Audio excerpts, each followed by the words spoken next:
Hello, this is Jim Gordon, Treasurer for Citizens for Regional Transit. This is Part 5 of the continuing series on the University at Buffalo's School of Architecture, Small Built Works, Vision 2024 proposal.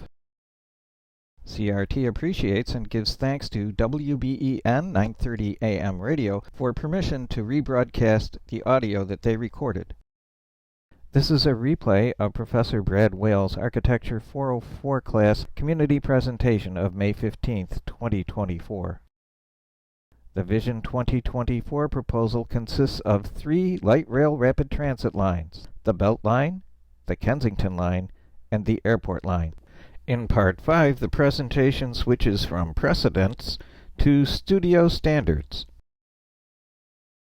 So some overall assumptions during this project were we selected sites based on a combination of factors, including increasing inclusive mobility and access to jobs and job markets. We are designing 8 speculative stations. All stations will be multimodal and quite a bit of the elevated tracks because they are safer. This will be thoroughly negotiated in the future to be studied professionally in more depth.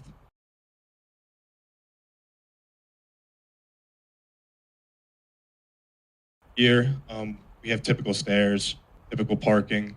Dimension we found extremely important, thanks to a professor here at UB, was the raised platforms must be a minimum of 300 feet in length, so all cars have a level exiting. These platforms also must have ramps on each end. Also all platforms must be 3 feet in height, so when the train pulls in, they're level with the platform. And this is per NFTA guidelines. We measured with the specifications. We were able to get all the existing train sizes and dimensions to use in our own project, so we have an understanding of what the station will look like and what the rails will look like. And a big shout out and thanks to Bryce, who went and took field measurements of the tracks. He also constructed these drawings so that we would have them for our studio, and they're very helpful, so thank you, Bryce.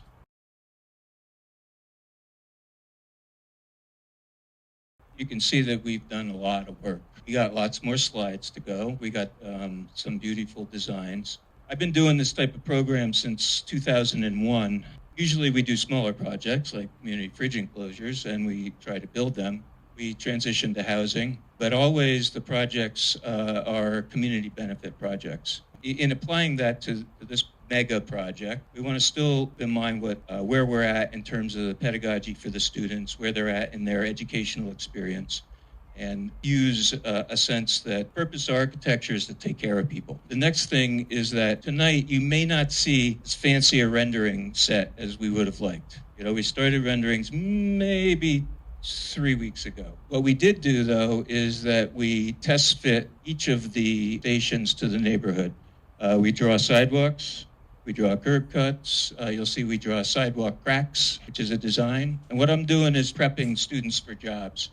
And also, just to say, we're going to continue with this in the fall. The next group of students will take a look, better renderings, and tune up these projects. So if you have any suggestions, hopefully we're going to hear quite a few good suggestions. We will incorporate them. In terms of working process, a great plan drawing takes care of people, it says there. Corbusier said the plan is the generator. This is a group of seniors. You can see that their skills are pretty good in terms of both design and production.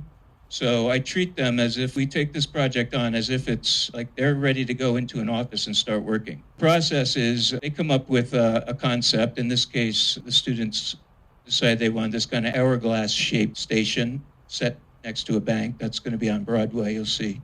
And on the left, you see what's called a markup process. So this is the same kind of process that you would get in a professional office. I try to let them come up with the ideas, and then they're seniors, so it has a kind of thesis-like quality. And then do the markup to try to bring that up to a professional level or ready for the job market level.